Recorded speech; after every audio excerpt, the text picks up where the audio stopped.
নমস্কার দর্শক।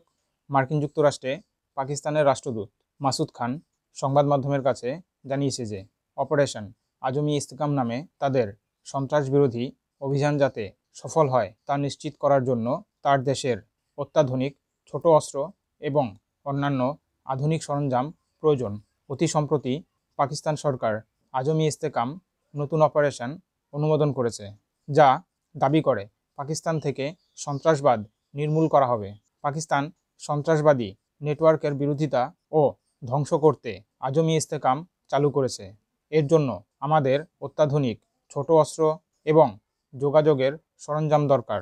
ওয়াশিংটন ডিসিতে ইন্টারন্যাশনাল একাডেমি অফ লেটার্স ইউএসের অংশীদারিত্বে উইলসন সেন্টারের সাউথ এশিয়া ইনস্টিটিউট আয়োজিত একটি ইভেন্টে খান এই মন্তব্য করেন।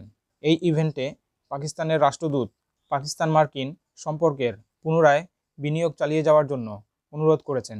তিনি আরও বলেন, ইসলামাবাদ ও ওয়াশিংটনের উচিত শক্তিশালী নিরাপত্তা সম্পর্ক বজায় রাখা। তিনি পাকিস্তানের কাছে উন্নত সামরিক প্ল্যাটফর্ম বিক্রি আবার শুরু করারও আহ্বান জানান। এটি আঞ্চলিক নিরাপত্তার জন্য এবং সন্ত্রাসবাদের ক্রমবর্ধমান জোয়ারের বিরোধিতা করার জন্য গুরুত্বপূর্ণ, যা মার্কিন যুক্তরাষ্ট্র এবং তার মিত্রদের স্বার্থকেও হুমকির সম্মুখীন করে।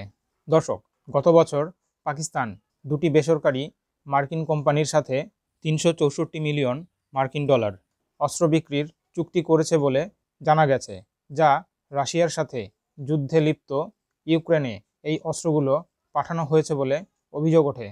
2022 সালে বাইডেন প্রশাসন পাকিস্তানকে 450 মিলিয়ন ডলারের F-16 ফাইটার জেট ফ্লিট টেকসই প্রোগ্রামের অনুমোদন দেয়।